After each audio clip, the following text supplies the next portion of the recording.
How do you know when a man is ready to be faithful for life?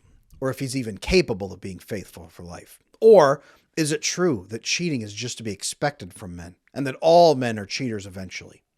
There's a huge debate going on right now whether monogamy is even possible in the modern world or if it's an outdated, stupid concept. There's also a massive argument right now about some men just being not capable of monogamy by biological means, if some men are just programmed for polygamy instead. Now, what is monogamy?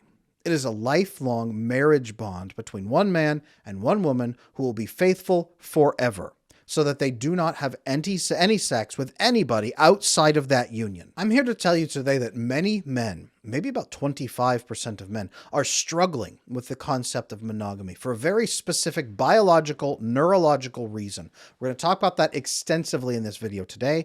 I am Adam Lane Smith, the attachment specialist. I work with these men to help them become faithful, loving, monogamous men in their relationships. I show them how to do it because there's a specific pathway that you must be on and you must activate to be able to make monogamy work. This video in particular, I'm going to spill their secrets while protecting their privacy, because privacy is absolute for my coaching clients. But I'm going to pull back the curtain on what makes some men cheat or even aggressively go non-monogamous after getting married, and how to help a man that you love stay on the path of faithfulness. And guys out there, if you're watching this trying to figure out how to be monogamous, I get that question all the time in my coaching. Adam, I have ruined so many good relationships. I do not want to lose this amazing woman I'm with, but I just can't seem to make monogamy work. Is it just not for me? I'm going to tell you today exactly what I tell those men to protect their relationship and build a lifelong bond with the woman that they love. Let's get right into it. Now, most relationships struggle with shared definitions. People have different ideas of different words, so let's make sure we get on the right page. What is monogamy? Again, it is a lifelong marriage bond between two people where they forsake all other sexual partners, have no sex outside of that marriage, but hopefully have lots and lots and lots of sex inside that marriage. Monogamy is one of the best possible systems in the world, especially for raising children. Children do extremely well inside monogamous relationships. Now, how common is monogamy throughout history? Well, according to the Ethnographic Atlas by George P. Murdoch, out of 1,231 societies from around the world, 186 were purely monogamous. 453 had occasional polygamy.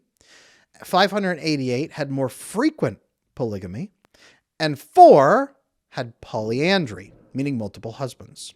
That means that about 17% of human cultures throughout history have been strictly solely monogamous, with most cultures blending some monogamy with a little bit of polygamy. However, these instances of extra wives largely have been upper elite classes, not the vast majority of the population, leading to the idea that elite men refuse to be monogamous. For example, we might consider polygamy through the lens of Victorian-era values. Some rich men kept a fashionable mistress in another house. She was functionally a second wife. She may even raise children for him. This was a second household. Among the Japanese elites, they often had a night wife who functioned in much the similar fashion. It's often common to have concubines, for example, who are non-wives, but function exactly as we would consider wives today. So upper classes, yes, many of them functioned this way. But this was not the common process throughout most normal people in the rank and file of society. Even among modern practitioners of Islam today, often held up in the West as advocates for polygamy. I will have 20 wives if I can. No, only about 1% of Muslims around the world today practice polygamy, with 99% of Islamic men staying monogamous to their one wife. Now, in America today, about 80% of Americans report being in a monogamous relationship, if they're in a relationship at all. And about 31.6% of the world is Christian, which specifically requires monogamy as part of its core doctrine. So monogamy is throughout all of human history. It has been with us for a long time. Are there some societies that don't practice it? Yes, but they often get conquered fairly quickly by other societies that do practice monogamy and are more cohesive, more focused, and more diligent. Societies that were polygamous crash and burn, and again, get conquered and subverted. monogamy is a massive force of success for most cultures around the world. Okay. And again, even if the slim population, the upper 1% practices polygamy, the 99% of the other ones practice monogamy. Now, let's address this concern. Is monogamy easy? A lot of people say it's just too hard. It's impossible. Okay. Monogamy may not be easy. Temptations are great, especially in modern day. Temptations are everywhere. Even the famous Catholic writer, J.R.R. Tolkien, famous for Lord of the Rings, famously wrote to his son, who was about to marry, that he believed monogamy, in his eyes, was not natural to man. Here's an excerpt of a letter that he wrote. He said, "Men are not monogamous. There's no good pretending. Men just ain't. Not by their animal nature. Monogamy, although it has long been fundamental for our inherited ideas, is for us men a piece of revealed ethic, according to faith and not the flesh. The essence of a fallen world is that the best cannot be attained by free enjoyment, or what is called self-realization, usually a nice name for self-indulgence, wholly inimical to the realization of other selves, but by denial, by suffering. Faithfulness in Christian marriages entails that. Great mortification. For a Christian man, there is no escape.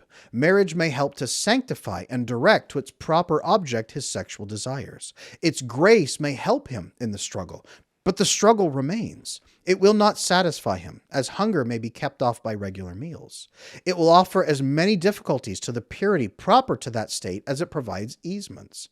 No man, however truly he loved his betrothed and bride as a young man, has lived faithful to her as a wife in mind and body, without deliberate, conscious exercise of the will, without self-denial. Too few are told that, even those brought up in the church. Those outside seem seldom to have heard of it. When the glamour wears off, or merely works a bit thin, they think that they've made a mistake and that the real soulmate is still to find. The real soulmate too often proves to be the next sexually attractive person that comes along. Someone who they might indeed find very profitably to have married, if only. Hence divorce, to provide for the if only. And of course, there is a rule quite right. They did make a mistake. Only a very wise man at the end of his life could make a sound judgment concerning whom, amongst the total possible chances, he ought most profitably to have married. Nearly all marriages, even happy ones, are mistakes in the same sense that almost certainly in a more perfect world, or even with a little more care in this imperfect one, both partners might have found more suitable mates. But the real soulmate is the one that you are actually married to. End quote. Now, as a former therapist, as the attachment specialist, I have to comment on this. You know I do. I actually find that a lot of what he says is true. Animal instincts may push against us and may say, you know what? That girl over there is really pretty and you're having a hard time at home with your wife. Why not? Who will find out? Animal instincts will push for that. People often want to look at bonobo chimps and say, well, bonobo chimps have lots of group sex, so we should be having lots of group sex. I don't agree with that. I don't think that we should downgrade ourselves to the levels of animals.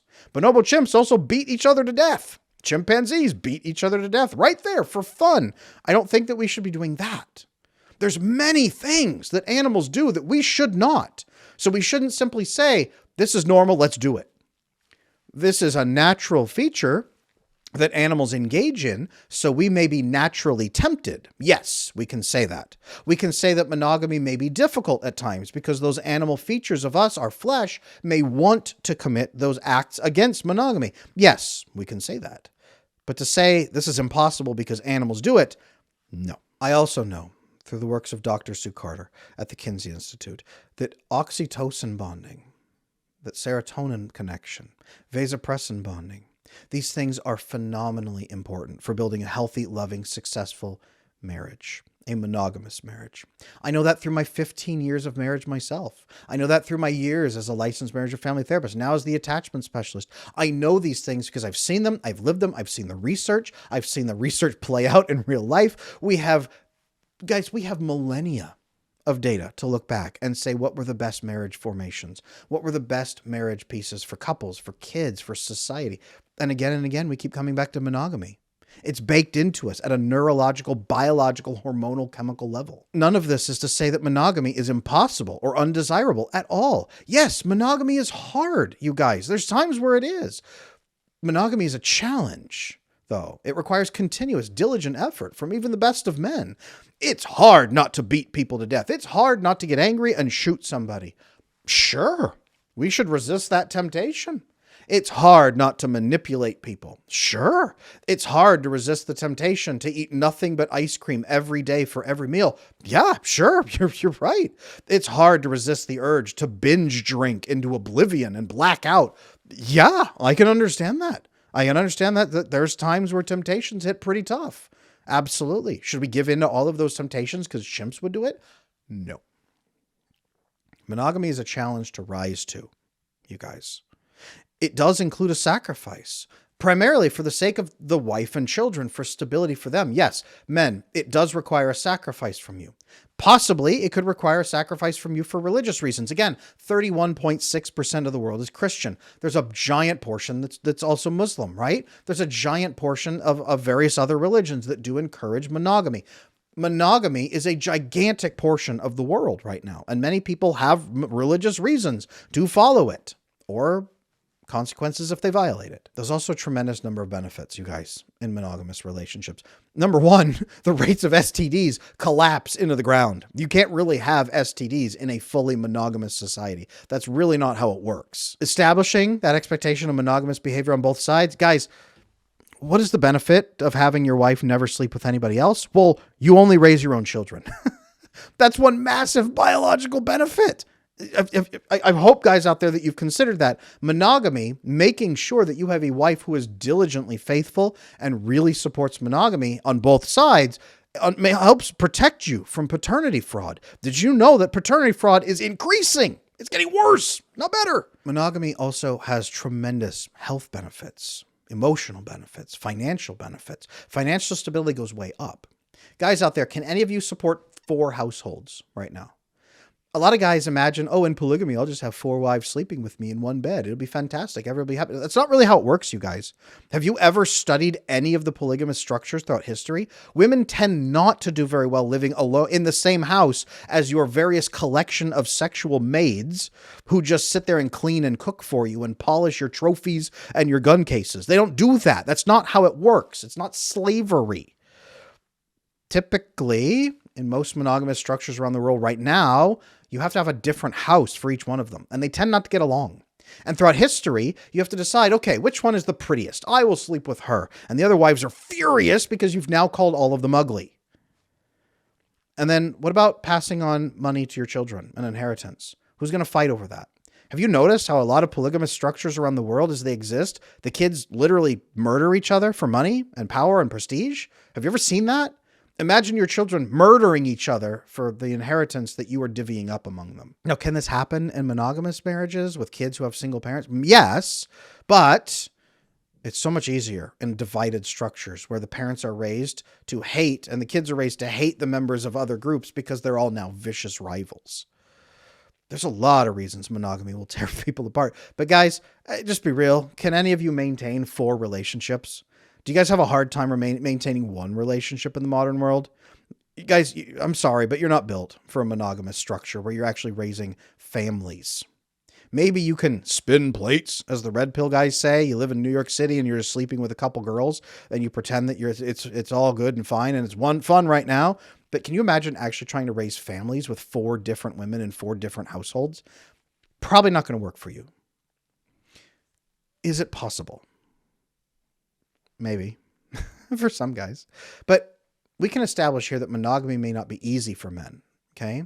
But it is possible.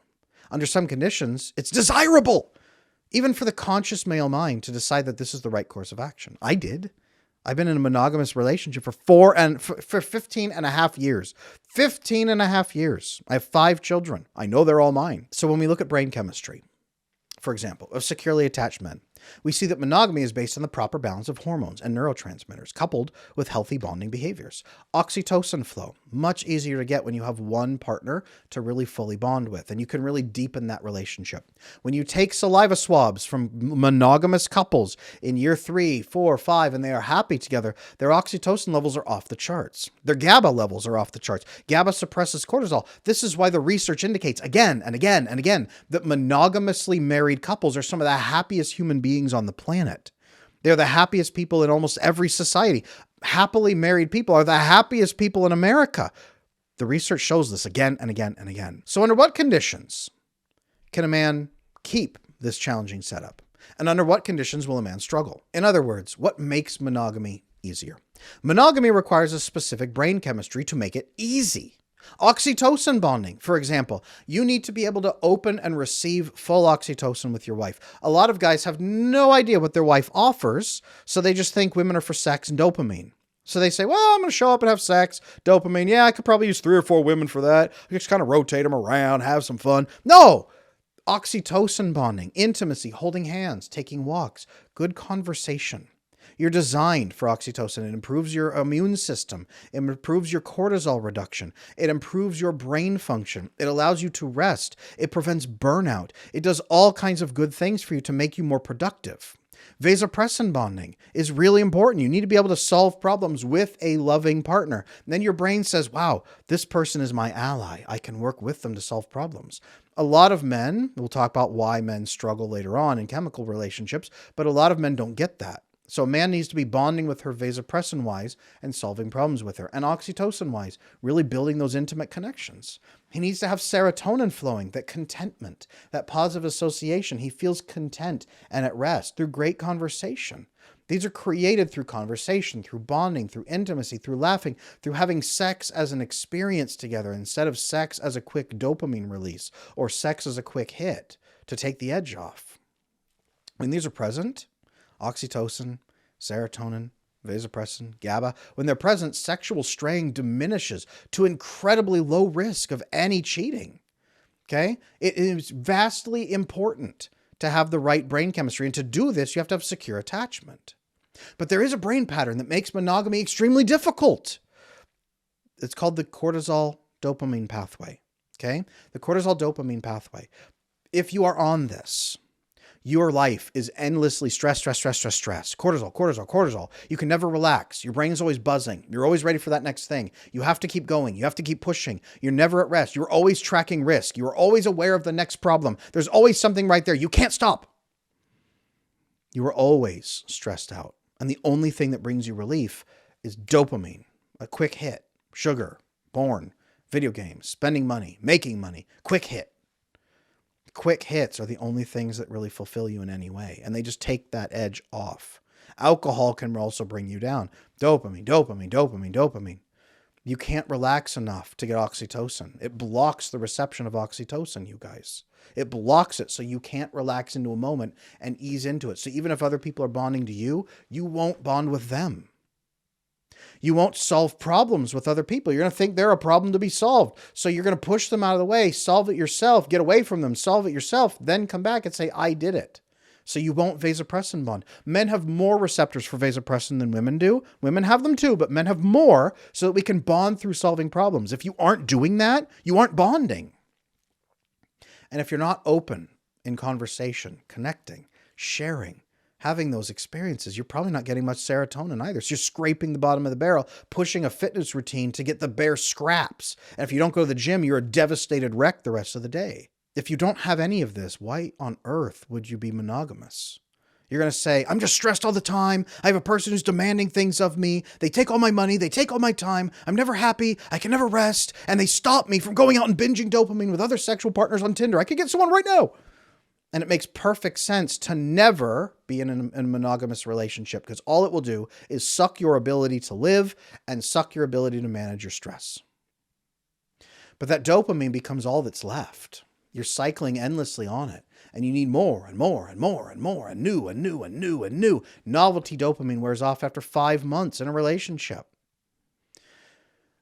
The guys in this cycle, this is called avoidant attachment style, by the way. It's not the only pattern that makes monogamy hard, but it's a major source of cheating. And it makes monogamy extremely challenging when you're on this brain pathway. Okay. All they have is cortisol. They don't understand also how cheating hurts because all they understand is pain and cortisol and then dopamine. So if they cheat, they might say, I'm really sorry. I gave you stress and cortisol. Here, I'll make you happy for a couple months or a couple weeks and then we're good. Right. They just compensate with more dopamine. Then they get frustrated at you when you don't feel better. They don't understand the devastation that comes from oxytocin withdrawal. They don't understand that. This is the brain pattern that likely has led to the majority of world societies where the elite practice polygamy. Because avoidant men tend to rise to the top of the hierarchy hard, because they have to. Financially, politically, they rise to the top, especially the worst versions of them, the sociopaths, they rise to the absolute top, and then they could not properly bond with one wife. So they have massive dopamine flood with their harem. This also explains why so many elite groups then fall apart due to family murders. If they were not properly bonded from a father who couldn't even love one wife, the father couldn't love them, they raise them in this group of sharks, they viciously attack each other, families fall apart, empires get ripped in half, massive avoidant attachment up at the top with brain chemistry that doesn't bond in monogamy. This is why the healthiest rulers we've heard about through all of history, typically, they had one beloved spouse. The healthier brain chemistry comes from behaviors, experiences, relationships, okay?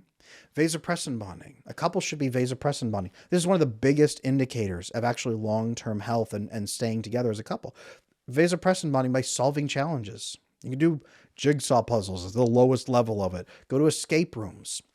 Repair a car. Learn a skill. Rebuild your house. My wife and I are right in the middle of moving house and building better systems into the home that we're building. So we're sitting building those together, and then we high five and say, we did it. We yell vasopressin because we're attachment nerds. And it's wonderful, you guys. You need to be vasopressin bonding so that your brain says, I like this person. This person is my ally. They help me solve problems. They make life easier. Keep them around. And that initiates the desire for oxytocin bonding. And this is why you get a second honeymoon, third honeymoon, fourth honeymoon, fifth honeymoon. It's not the death of passion and then a cold life. It's constantly renewing honeymoons, you guys. That's what it's supposed to be. Vasopressin bonding and then oxytocin bonding. Holding hands, talking, walking, sharing. Yes, great sex where you're both laughing and playing and having fun. Sex should be a fun, playful experience that you share together as a culmination of your joy as a couple. That's what sex should be. Not like, hey, man, it's been a little while. Drop the pants. It should be, hey, let's go share an experience together. How much do you have, right? 20 minutes? Hey, let's do it. It'll be fun. It should be that shared together. Serotonin flows when you're having that fun. When you're bonding, when you're talking, you're sharing, you feel accepted, you feel loved, you feel cared for. When you feel like the other person's helping you manage risks, they're helping you solve problems, they're being diligent, they're being respectful, they're being gracious, they're being caring, they are nurturing you. When you can feel that and receive it biochemically yourself in your brain, when you can receive what they're giving you biochemically, these things shift away from that cortisol dopamine bonding pathway. They fix the brain chemistry. This strengthens the monogamous bond. In fact, you want to protect the monogamous bond. I want to protect this relationship with this person. I want this to flourish. I want this to grow. I always want this. I don't want to do anything that's going to hurt this. Violating monogamy at that point risks losing the only partner that this man has ever truly bonded with.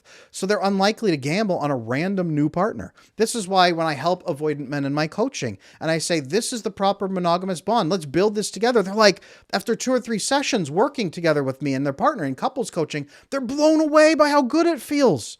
They say, I've never felt this way before. We're 3 years into this relationship. My feelings are supposed to be dead. I'm supposed to be miserable. I'm happier than I've ever been. The sex is better than it's ever been.